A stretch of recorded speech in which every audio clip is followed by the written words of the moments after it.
Okay, everyone, now you can take out your Charlie and the Chocolate Factory, and we're going to page 72.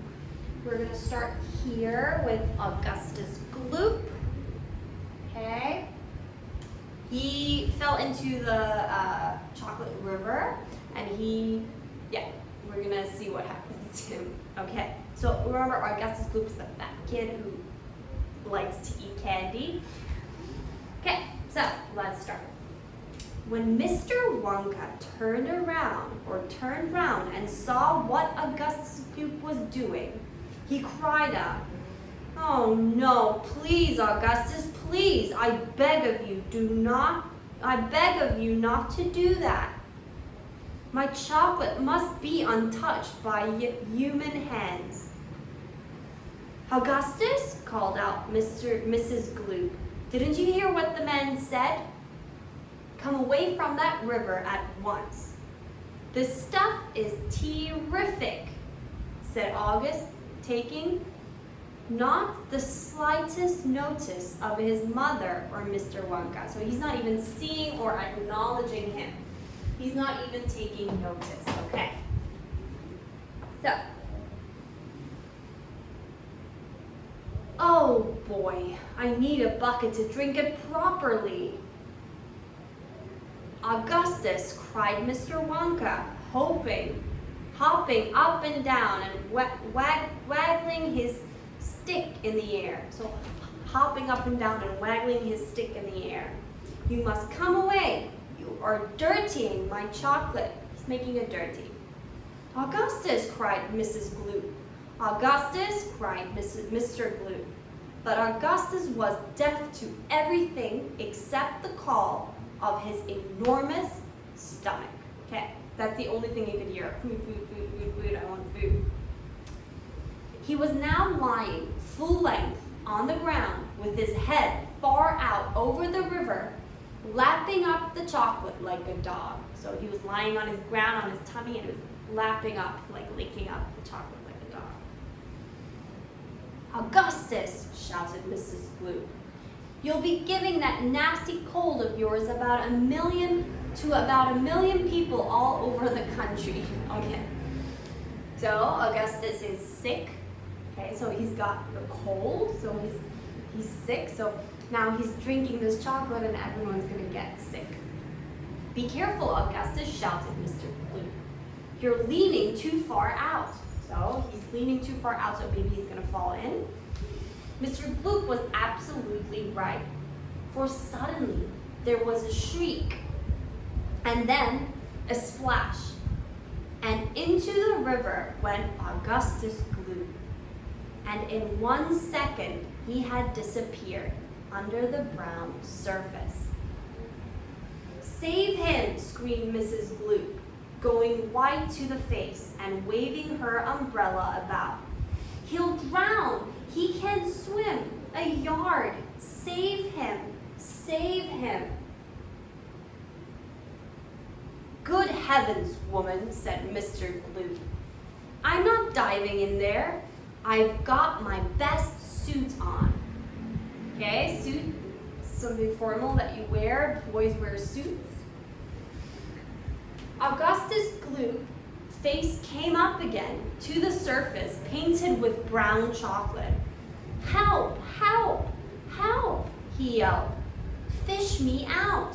Okay, fish me out. Like, throw a rope in and I'll catch it and I'll drag me out. "Don't just stand there," Mrs. Gloop screamed at Mr. Gloop. "Do something." "I am doing something," said Mr. Gloop, who was now taking off his jacket and getting ready to dive into the chocolate. But while he was doing this, the wretched boy was being sucked closer and closer towards the mouth of one of the great pipes that was dangling down into the river.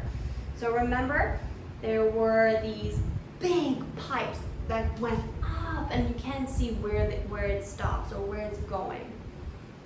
Then all at once, the powerful suction, sucking things in, took hold of him completely, and he was pulled under the surface and then into the mouth of the pipe. So he was sucked into the pipe. The crowd on the riverbank waited breathlessly to see where he would come from. So breathlessly means they didn't have any breath. Just like shocked, okay?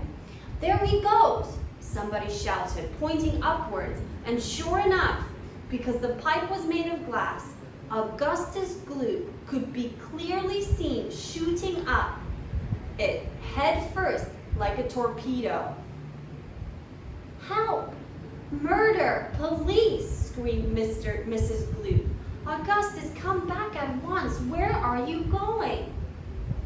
"It's a wonder to me," said Mr. Gloop, "how that pipe is big enough for him to go through it." "It isn't big enough," said Charlie Bucket. "Oh dear, look, he's slowing down." "So he is," said Grandpa Joe. "He's going to stick," said Charlie. Stick means he can't move, so it won't shoot him up all the way. "I think he is," said Grandpa Joe. "By golly, he has stuck," said Charlie. "It's his stomach that's done it," said Mr. Gloop. So his stomach was big, so that's the one that made him stick. "He's blocked the whole pipe," said Grandpa Joe. "Smash the pipe," yelled Mrs. Gloop, waving her umbrella. So smash it, break it. "Augustus, come out of there at once." The watchers below could see the chocolate swishing around the boy in the pipe, and they could see it building up behind him in a solid mass, pushing against the blockage. So the chocolate was coming up. It was a solid thing. There were no, you couldn't see this liquid anymore. It looked like a solid mass. It was pushing and pushing and pushing Augustus Gloop. The pressure was terrific. Someone had to give. Something did give. And that something was Augustus. So give means something had to move, right? Either the pipe had to break because the pressure, there was so much pressure coming up, so the pipe couldn't take that much. So either Augustus would be pushed up or the pipe would break. Woof! Up he shot again like a bullet in a barrel of a gun. "He's disappeared," yelled Mrs. Gloop. "Where does that pipe go to? Quick, call the fire brigade." "Fire department?" "Keep calm," cried Mr. Wonka. "Keep calm, my dear lady, keep calm. There's no danger whatsoever. Augustus has gone on a little journey, that's all. A most interesting little journey. But he'll come out of it just fine, you wait and see." "How can he possibly come out just fine?" snapped Mrs. Gloop. "He'll be made into marshmallows in 5 seconds. Okay. The marshmallows are those soft, it looks like a pillow kind of thing, and you can eat it, it's like candy, right? So she said he'll be made into that marshmallow, that squishy marshmallow. "And why not, may I ask?" shouted Mrs. Gloop. "Because that pipe doesn't go to the marshmallow room," Mr. Wonka answered. "It doesn't go anywhere near it. That pipe, the one Augustus went up, happens to lead directly to the room where I make a most delicious kind of strawberry-flavored chocolate-coated fudge." Okay, fudge, remember I told you I'll bring you fudge, but it's like sugar, it's a lot of sugar and milk and put together, and then you cook it and it gets really hard. It's fudge, it's really, really sweet. "Then he'll be made into a strawberry-flavored chocolate-coated fudge," screamed Mrs. Gloop. "My poor Augustus. They'll be selling him by the pound all over the country tomorrow morning." Quite right, said Mr. Gloop. I know I'm right, said Mrs. Gloop. It's beyond a joke, said Mr. Gloop. Mr. Wonka doesn't seem to think so, cried Mrs. Gloop. Just look at him. He's laughing his head off. How dare you laugh like that when my boy's just gone off that pipe, you monster, she shrieked, yelled, pointing her umbrella at Mr. Wonka as though she were going to run him through. Okay, let's quickly do just this page and this page, okay? You think it's a joke, do you? You think that sucking my boy up into your fudge room like that is just one great big colossal joke?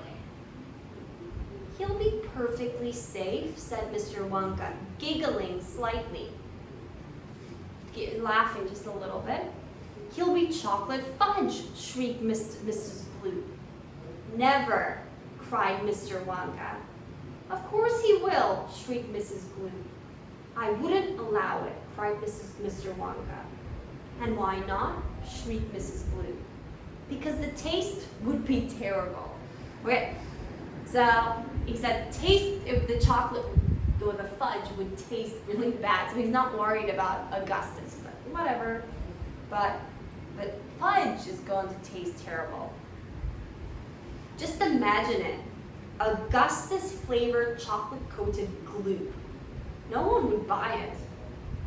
They most certainly would, cried Mr. Gloop indignantly. So he's trying to go, they would? Don't say my son is bad, right? I don't want to think about it, shrieked Mrs. Gloop. Nor do I, said Mr. Wonka. And I do promise you, madam, that your darling boy is perfectly safe. If he's perfectly safe, then where is he? Snapped Mrs. Gloop. Lead me to him this instant, right now. Mr. Wonka turned around and clicked his fingers sharply, click, click, click, 3 times. Immediately, an Oompa Loompa appeared, as if from nowhere, and stood beside him. Remember, the Oompa Loompas are those short orange workers? The Oompa Loompa bowed and smiled, showing beautiful white teeth. So bowed, right? His skin was rosy white, and his long hair was golden brown, and the top of his head came just above the height of Mr. Wonka's knee. He wore an unusual deerskin slung over his shoulder. So deerskin slung like that. It's just like a piece of skin. Now listen to me, said Mr. Wonka, looking down at the tiny man. I want you to take Mr. and Mrs. Gloop up to the fudge room and help them to find their son, Augustus. He's just gone up the pipe. The Oompa Loompa took one look at Mrs. Gloop and exploded into peals of laughter. So he just stood there and Mr. Wonka told him and he looked at Mrs. Gloop and he's like, ah, and he started laughing. Oh, do be quiet, said Mr. Wonka. Control yourself. Put yourself together. Mrs. Gloop doesn't think it's at all funny. You can say that again, said Mrs. Gloop. That's just, if you say you can say that again, it's like, that's true, you agree, right? Go straight to the fudge room, Mr. Wonka said to the Oompa Loompa. And when you get there, take a long stick and start poking around inside the big chocolate mixing barrel. I'm almost certain you'll find him there. Okay, so the mixing barrel, so just take a stick and poke, poke, poke until you poke Augustus and you'll find him. Okay, so this is scary. Okay, everyone, and we're finished. Good job today, and I'll see you guys next time. Please remember to do your spelling homework, okay? Thank you. Bye.